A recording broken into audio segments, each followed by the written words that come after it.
So this is a how-to video on horizontal 2G stick. So a lot of people have a lot of trouble with this, so I'm kind of here to explain, me being a high school and whatnot. So basically what I got here is a 332 gap with 1/8 landing throughout this whole thing. I'm running at 85 amps, shielded metal arc using 6-10, 5P plus. Basically what we're going to do is here, we're going to strike our arc and we're going to keep that rod in there, nice and tight. And I got my nice little cameraman over there in the back, say hi. What's up? To record this whole ordeal. And the motion you're going to be doing is kind of like a whip and pause motion. You also want to watch a keyhole and you'll see that later on in the video. So alright, I'm going to go ahead and strike my arc. Go ahead and put the lens on the camera. You can have your hood up. You're just watching the camera. And you got the lens. That's good. Alright, ready? Alright.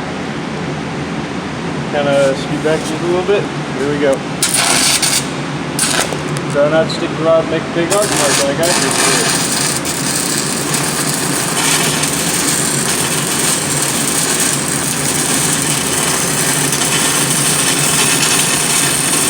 You want to keep that rod pointed up just a little bit, but not to an extreme.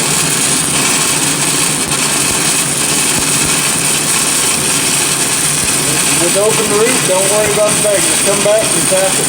Tap it. Just like that. Get a little rhythm going. And I know it's flowing through because I can hear it through the back. Just keep on pushing that rod. Don't long arc it because it's going to close that hole to get bigger. The more you push that rod, the more it'll fill it down.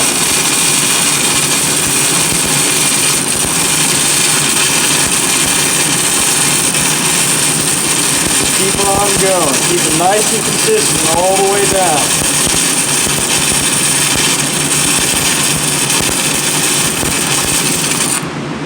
Go ahead and stop there. Once you're done, you always want to feather that tack. See what the root looks like on the back side. There we go. Let's go ahead and clean that sucker up.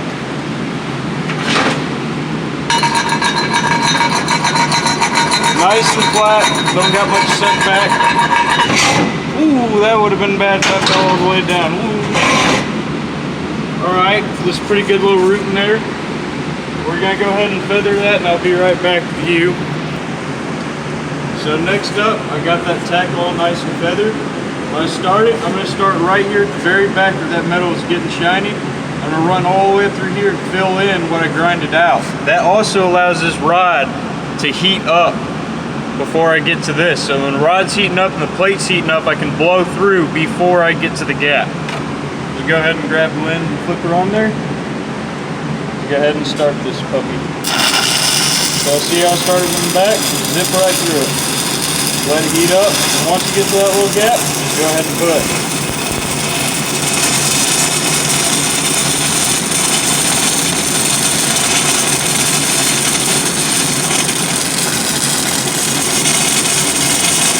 Starting to get a little tight on me at the back here.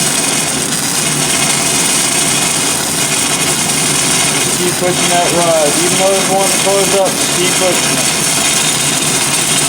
The more that gap wants to close up, the more you got to push that rod. As long as I hear it snorkeling through the back, I know I'm fine. It's not snorkeling through the back. There we go.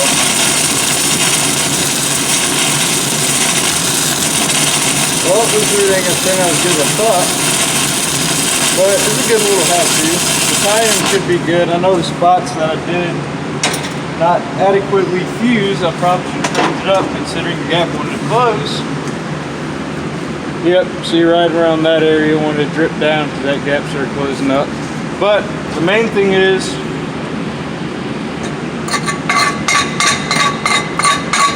this tie-in right here, you can't really tell where I stopped and restarted. We're going to go ahead and grind this down. We'll go to the hot pass fill and cap. So I got the root all cleaned up. And actually, it doesn't look too shabby. It's nice and consistent all the way down. Don't have too much undercut on the top side. Now over here what we're going to do is we're going to milk this. We're going to get it nice and shiny, and we're going to run our hot pass somewhere around 120, 130 amps. And I'll catch y'all later. I'll be right back. I'm going to go ahead and clean this. So we go ahead and got that little root bead cleaned up on this side, so that way we can run our hot pass and not worry about any porosity and then such. I'm running at 130 amps for the hot pass because I got a nice little root going. It's 1/8 7018 2G position. Go ahead and get that lens ready. We're going to strike an arc and get ready to go. So one thing with 7018 is that you do have to point the rod a little bit up. Not much, but just a little bit.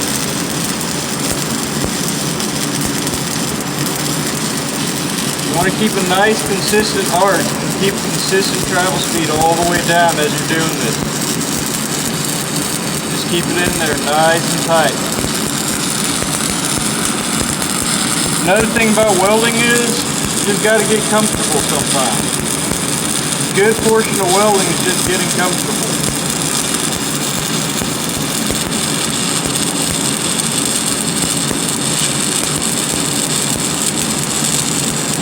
One thing about your hot pass, if you run your hot pass too cold, you'll trap a lot of slag on the way down. It's pretty tough to burn through that.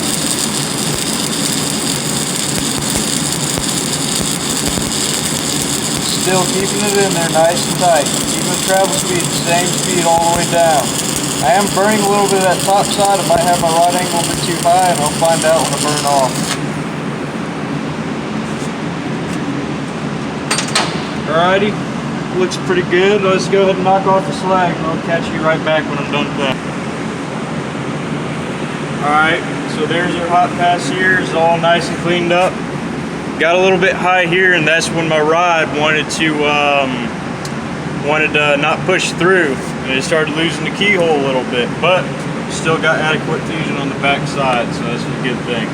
Next thing we're going to do is we're going to run this bottom side here, and I'm going to have the middle of my bead from this line. I like to use this line as a reference guide all the way down. I'm going to have the rod pointed a little bit up, and since we're welding horizontal, you do want to keep that rod moving because it tends to want to droop down on you. Also, you always run the bottom bead first. If you run the top bead first, it's going to want to sag down. So if you have a bottom bead, you have a little ledge for it to stand on. Go ahead and get ready to burn.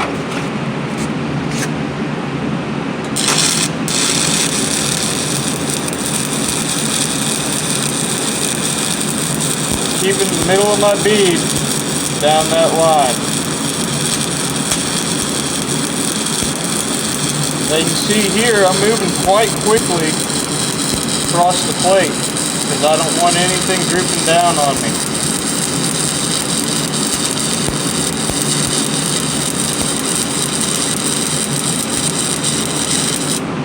And the rod's stuck. That happens when you're welding, but that's why we gotta learn how to tie in.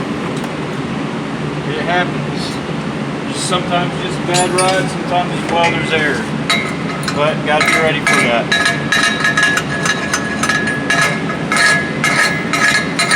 So go ahead and clean this. So now when you restart, you're gonna strike it right here and then come back and make like a little C.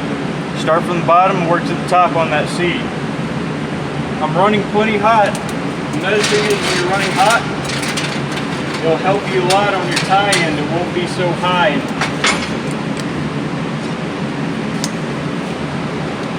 Alright, so here's how you restart. Go ahead and strike it here. And bring her on back, make a little C. And get back to welding.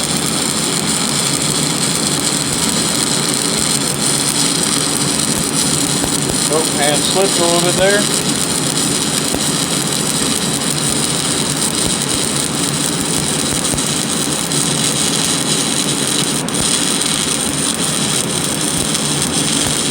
I'm getting a little shaky towards the end.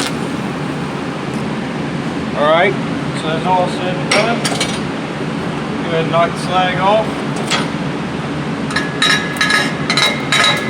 See, the tie-in right there is not too bad. Could always be better. But it looks pretty much like it is one bead all the way down. Just go ahead and run this middle bead here, and then the top, because I don't think I can run the top that wide.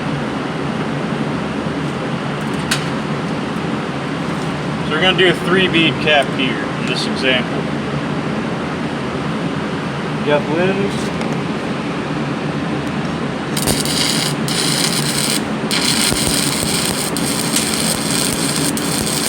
Got a little bit of porosity there towards the beginning.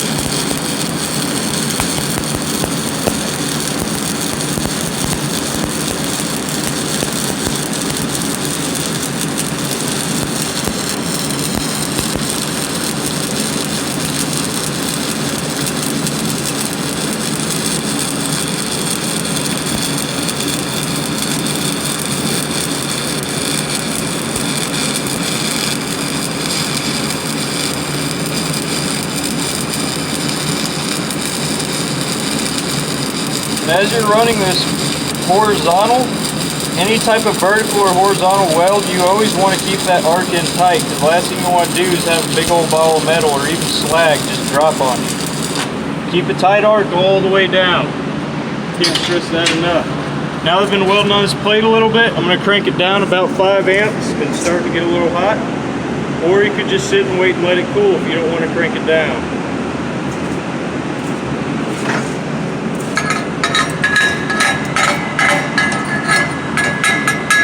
Alright, now I'm ready for the cap, or not my cap, my final bead, and we are done.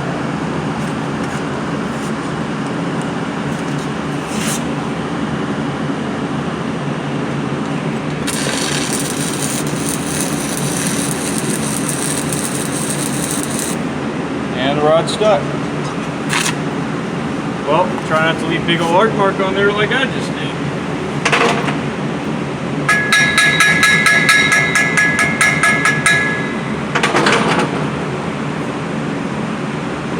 Yep.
There's our finished product. Go ahead and close it.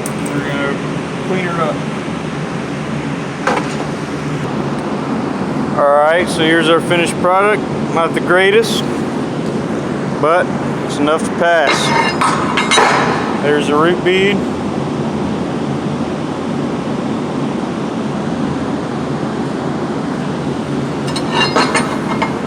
That's all I got.